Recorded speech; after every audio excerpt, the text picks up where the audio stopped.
Hey guys, welcome back to the channel. In today's video, we're kicking off our journey into malware analysis, the art of understanding how malicious software actually works. We'll break down the two main approaches, static and dynamic analysis.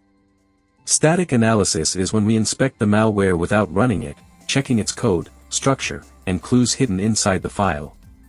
Dynamic analysis, on the other hand, is when we run the malware safely inside a lab to watch what it does in real time, what processes it starts, what files it touches, or what network connections it makes. By the end of this video, you'll have a clear picture of both techniques and how they work together to uncover what malware is really doing behind the scenes. So let's jump right in. For this video, we're going to use a real malware sample that I downloaded from MalwareBazaar. Now, if you don't know what MalwareBazaar is, it's a free online platform by abuse.ch where security researchers and analysts share and download malware samples for research and educational purposes. It's completely safe to use as long as you're working inside a virtual lab, never on your main system. We'll grab a sample from there and go step by step through both static and dynamic analysis to understand what it does and how it behaves. Before we start the analysis, it's really important to isolate your virtual machine. This makes sure the malware can't escape and infect your main system.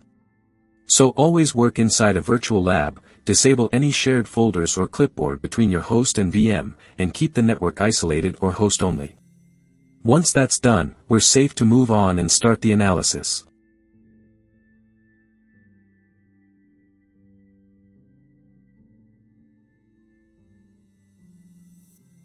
First, we'll start with static analysis. I'm going to run strings.exe on the sample to pull out any readable text inside the binary, things like URLs, file paths, commands, or embedded config.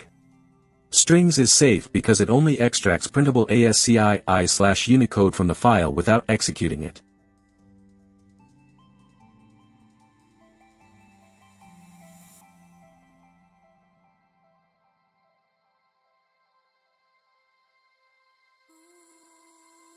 Okay, as you can see there are multiple indicators that hint at how this malware works.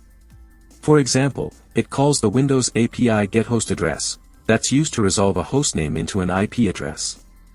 Seeing that tells us the sample likely tries to contact a remote server, maybe for updates or to reach its C2. Clipboard suggests it may read or modify clipboard contents, often used to steal copy data. GetProcess gets a handle or info on a running process, implies inspection or injection. From base64 string, decodes base64 data, often used to hide commands or payloads. Web request sends HTTPS requests to remote servers, often used for downloading payloads, contacting C2 or exfiltration. Get volume information A retrieves info about a drive, like serial number or label, often used for system fingerprinting. We also found something interesting in the strings output. These show the malware is encrypting files and tracking its progress. From the start, it might take some time, to mid-progress, %50 left, %80 left, and finally completion. All files have been encrypted. It also drops files like /ransomware.txt and interacts with system files like /desktop.ini. There's even a message for decryption. All files have been decrypted. And some other important strings we found. USB was detected. Suggests USB-based propagation. Spread it successfully. Confirms the malware successfully infected or spread. Slow worries attack on, indicates a DOS attack component. Post/HTTP/1.1 shows the malware is sending data to a server. Additionally, we notice sandbox evasion. The malware explicitly lists common analyst tools like Process Hacker, PEview, Wireshark, Redshot, Procmon, Process Explorer, and more. That usually means the malware checks for those tools or for indicators of a virtualized/sandbox environment and will alter or stop its behavior if it detects analysis. It also runs task-kill commands to force kill Windows script host and CMD, basically stopping scripts or analysis tools while the malware runs. It also modifies the registry under run once, and startup keys. This means the malware ensures it starts automatically every time Windows boots, giving it persistence on the system so it can continue running even after a reboot.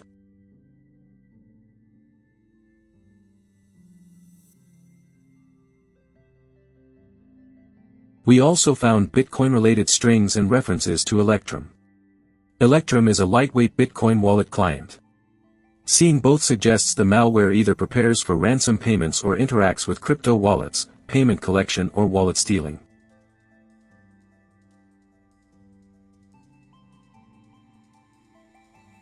We also found DDoS-related strings like ddos.arme.start and stop and ddos.slowlories.start and stop. These look like commands to launch or stop different denial-of-service routines, including a slowlory-style HTTP flood that holds many slow connections to overwhelm a server.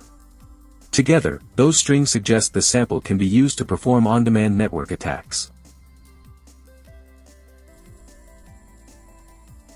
We can also see some messages that indicate this is ransomware and has Bitcoin-related activity.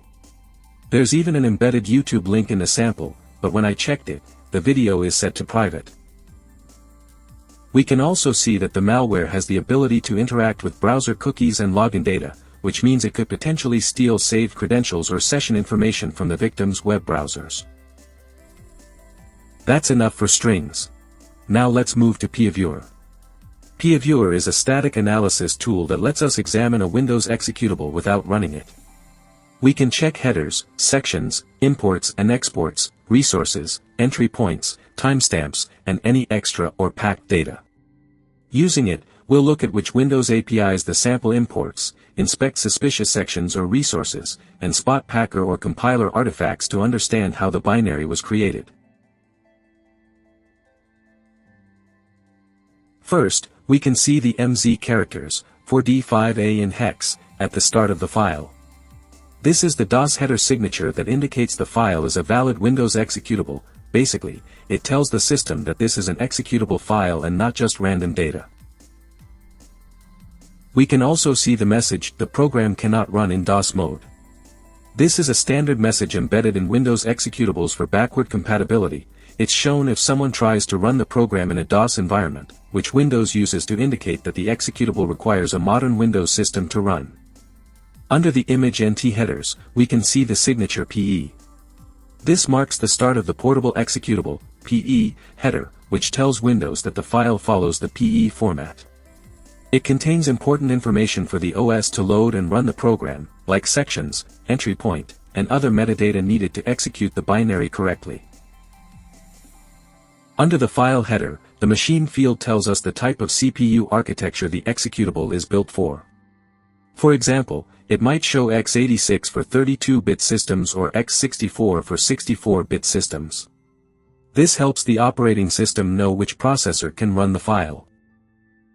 The time/date stamp shows when the executable was compiled. It's recorded as a timestamp that can help analysts estimate when the file was built or trace its origin. Keep in mind this value can be faked or tampered with, so treat it as a hint, not definitive proof. We also have characteristics. These are flags that describe attributes of the executable, like whether it's a DLL, a system file, or a 32-bit application.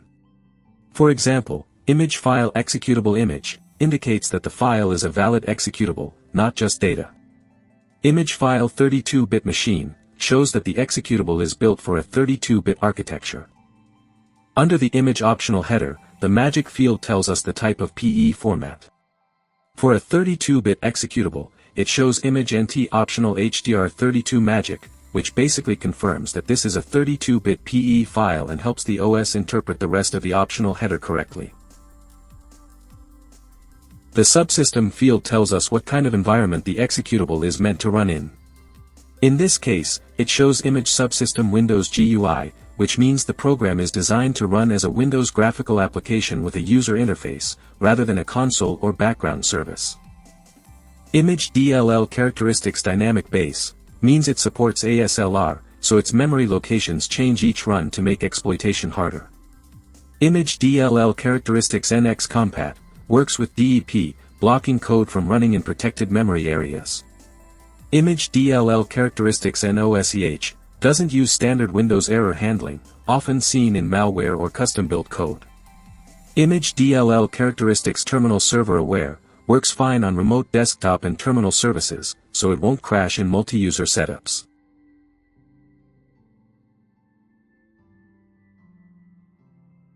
Under the .text section, where the executable code is stored. Image scn code means this section contains actual executable code, instructions the CPU runs. Image scn execute allows the code in this section to be executed in memory. Image scn read means the section's content can be read by the program while it runs.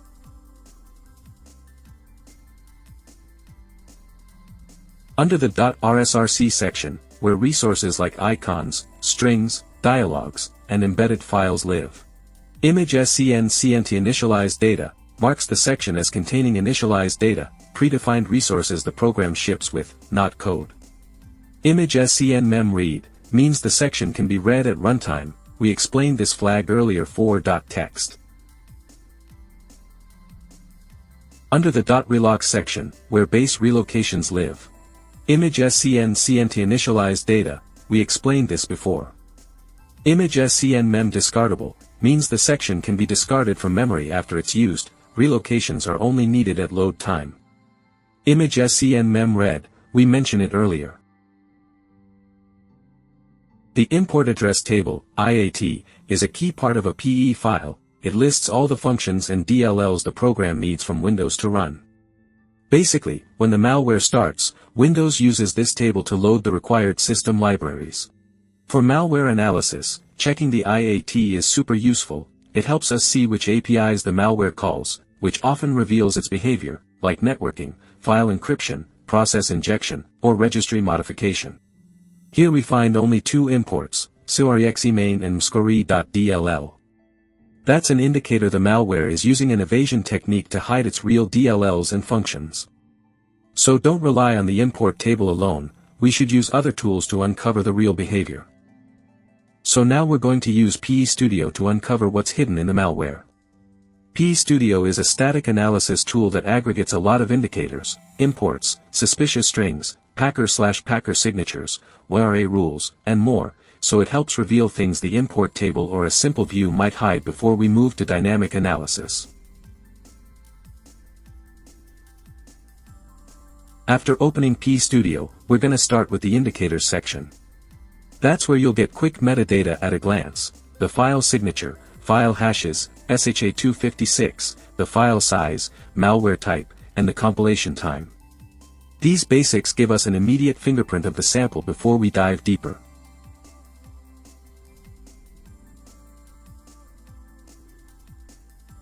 Next, let's move to the libraries section. Here PEStudio shows DLLs the sample uses, including ones that didn't show up in PEviewer. Notice the flag column, Wintrust is flagged as suspicious, which indicates it might be abused by the malware. Now let's move to the import section. This part of the analysis is really useful because it shows all the external functions and APIs the malware relies on. To make our investigation more focused, we're going to filter by the flag column. This way, we'll see only the suspicious imports. These flagged functions are often linked to malicious behaviors such as code injection, persistence, or network communication. By isolating them, we can quickly spot what kind of actions the malware might perform once executed.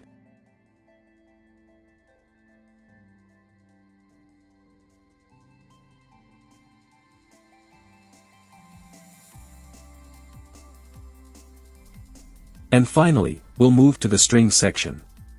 This part is much easier to explore using PEStudio than doing it manually, because it automatically extracts all readable strings from the file. What makes it even better is that we can filter the strings using the flag column, allowing us to quickly focus on the suspicious or interesting ones, like URLs, IPs, commands, or file paths that the malware might use.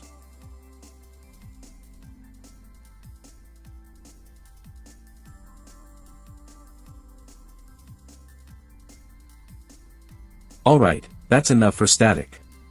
Now we'll move to basic dynamic analysis. We'll run the sample inside an isolated VM and monitor it with Procmon, Process Explorer, and Wireshark to see its runtime behavior. Heads up, We may not see the full behavior right away because of the sandbox and VM evasion strings we found during static analysis. The malware can sleep, abort, or hide malicious routines when it detects an analysis environment. If that happens, we should use more advanced techniques like reverse engineering, which we'll cover in another video.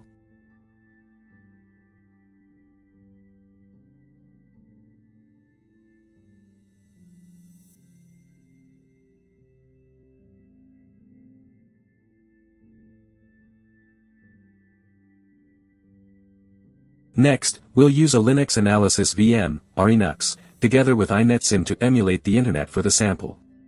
RENUX is a ready-made toolkit for malware analysis, and INetSim simulates common network services, HTTP, DNS, SMTP, etc., so the malware thinks it's talking to real servers, while all traffic stays inside the lab. That way we can safely trigger and record network behavior like C2 calls or downloads without touching the real internet.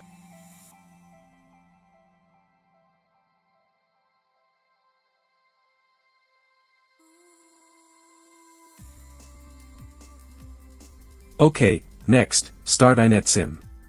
When you see simulation running in the INetSim output, that means the emulator is up and ready, the fake services are live and you're safe to run the sample and capture its network activity.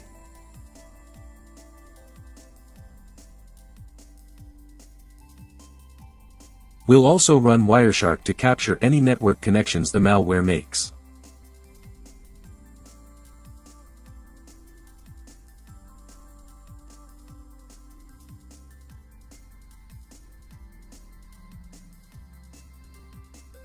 Alright, let's go back to our Windows Analysis VM and fire up Procmon, Process Monitor. Procmon records real-time file, registry, and process activity. It's perfect for seeing exactly what the malware does when it runs.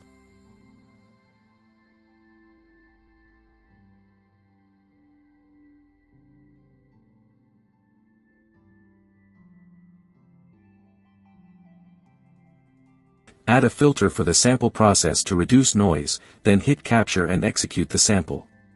Let Procmon record while the malware runs so we can track file drops, registry changes, process creation, and other runtime behavior.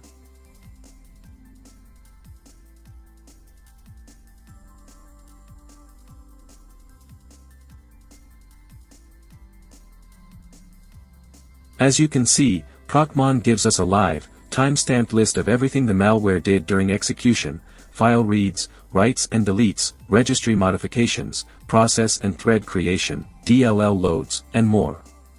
This lets us follow its actions step by step and find dropped files, changed keys, or spawn processes to investigate further. Keep in mind, though, we might not see everything here because of the sandbox evasion checks the sample uses. It can hide or delay malicious behavior when it detects analysis. Here we see a registry query. In plain terms, the malware is checking a value under HKey local machine, usually to see if it's already installed, to read stored configuration, or to decide whether to continue its actions.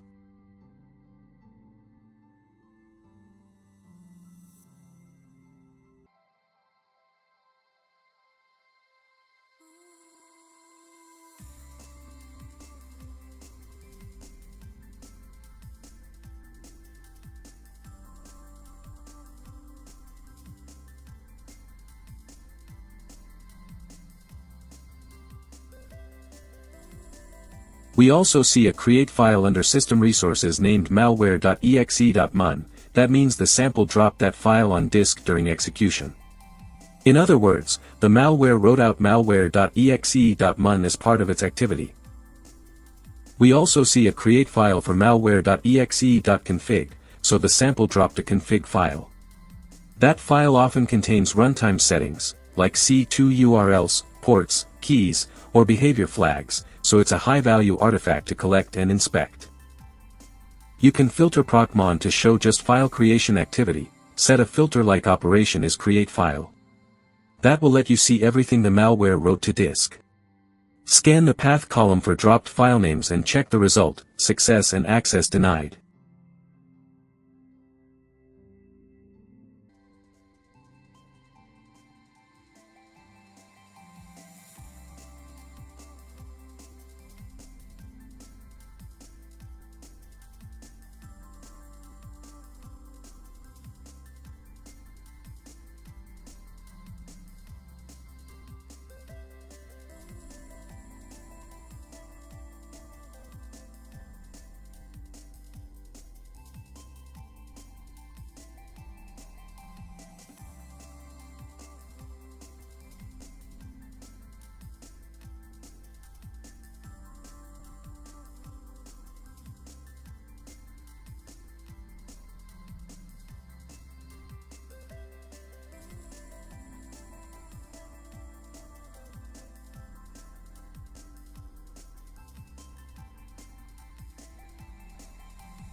Next, using Procmon we're going to look for registry persistence, the keys we saw in static analysis under run once, and startup.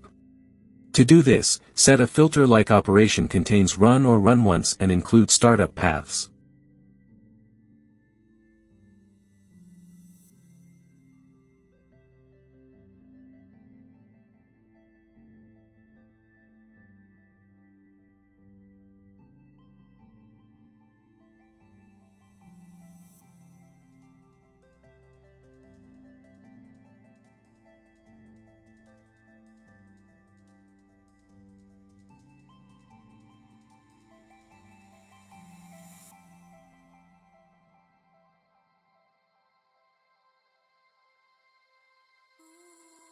Unfortunately, we might get no results.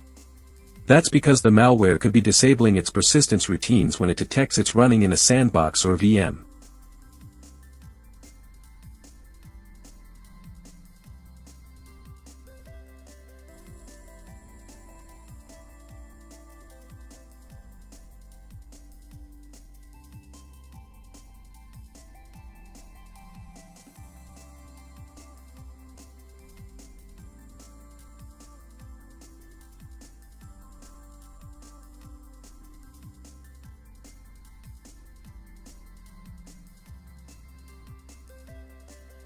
Also, we'll check for scheduled tasks. Task Scheduler is a very common persistence method. Look for new or modified tasks that point to the sample.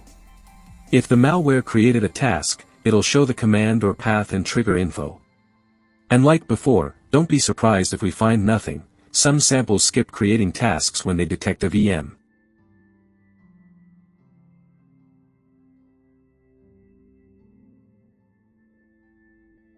That's enough for Procmon. Now let's jump to Wireshark to check the network side. Start a capture and look for HTTP traffic and DNS requests, or filter with HTTP and DNS, to see if the sample is calling home, downloading payloads, or resolving domains. I didn't find any HTTP connections made by the malware, but I did detect a rogue domain in the victim machine's network activity. This suggests the sample tried to reach a command and control server or exfiltrate data, even if no full HTTP session was established, a good indicator of potential malicious network behavior.